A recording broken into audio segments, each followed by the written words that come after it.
देशवासियों और सैनिक परिवार के सभी सदस्यों, हम सब पूर्व सैनिक जंतर मंतर से आज हम दो इश्यूज़ के ऊपर बात करेंगे। एक तो फुल OROP को लागू करवाने के बारे में। पहले हम वन रैंक वन पेंशन की बात करते हैं। देशवासियों और सैनिक परिवार के सभी सदस्यों, आप सबको मालूम है कि सरकार ने अभी तक फुल OROP, असली वाली OROP जिसका वायदा किया था, लागू नहीं करी है। प्रधानमंत्री जी और जो बीजेपी के प्रेसिडेंट नड्डा जी और कुछ सरकार के और जो नुमाइंदे हैं, वो पूरे देश भर में सभी को ये कह रहे हैं कि उन्होंने वन रैंक वन पेंशन दे दिया है।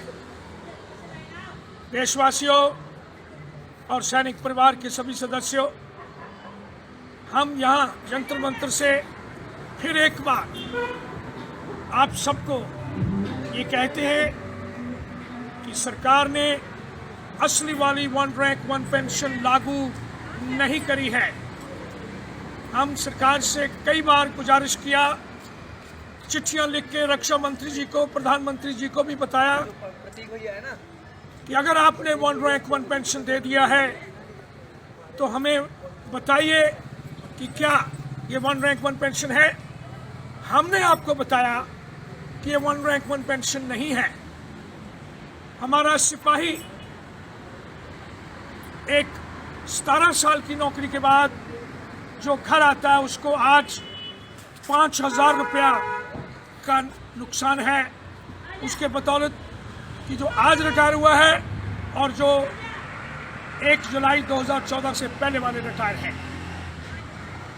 यही कमी जो है वो जवान से लेकर हवलदार तक इतनी कमी है जो पिछले वाले रिटायरी हैं।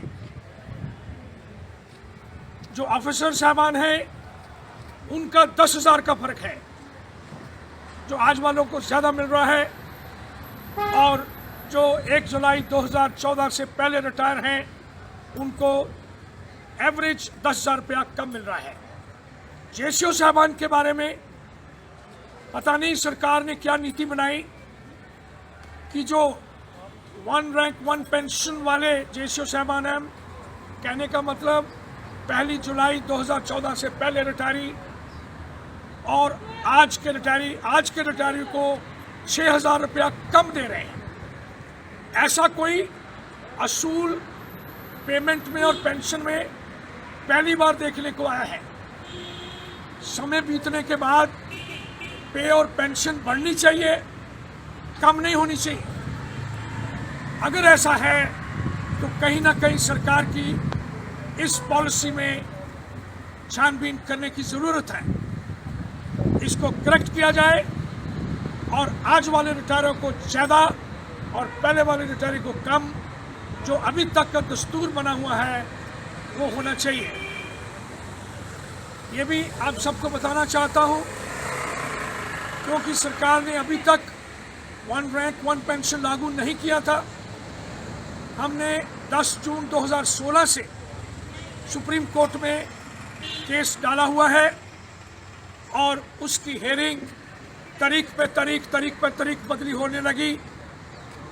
हमारी एक जो 1 मई 2019 को अदालत बैठी, अदालत ने हुक्म दिए डिफेंस मिनिस्ट्री को कि आप जो गलतियां हैं, त्रुटियां हैं जो उन्होंने देखी, सरकार को बोला कि इनको रिजॉल्व करें।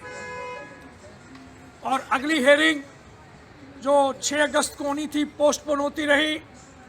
फिर 4 दिसंबर को ये हेयरिंग हुई।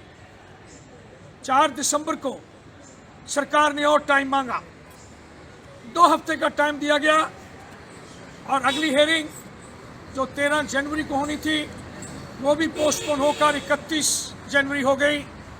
और फिर 31 जनवरी से 2 दिन पहले हमें पता लगा कि डेट फिर बदली होकर 10 फरवरी को हो गई है। अभी सभी को सूचित किया जाता है कि 1 रैंक 1 पेंशन की अगली जो अदालत बैठेगी वो 10 फरवरी को होगी। हम उम्मीद करते हैं, भगवान से प्रार्थना करते हैं कि अगली बदली ना हो और हमारा ये अदालत बैठे।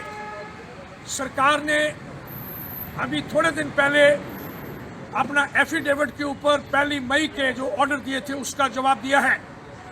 हमने उस एफिडेविट को पढ़ा है और सरकार ने ऐसे एफिडेविट में बताया है जो दुरुस्त नहीं है, इनएक्यूरेट इन्फॉर्मेशन है और गलत इन्फॉर्मेशन भी है।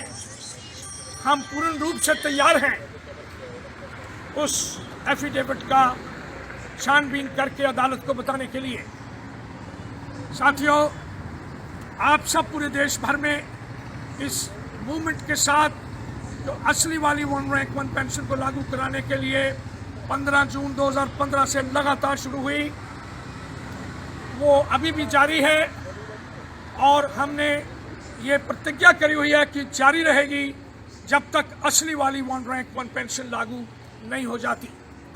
आप सब पूरे डिस्ट्रिक्ट्स में जहाँ जहाँ हमारे सैनिक परिवार हैं, सब मिलकर अपने अपने एरिया में इस इंफॉर्मेशन को फैलाओ और सबको बताओ कि इकट्ठे होकर जब ज़रूरत पड़े हम एक रैलियां करके स्टेट वाइज, डिस्ट्रिक्ट वाइज और यहाँ दिल्ली में भी हम आपको ब्यौरा दे देंगे।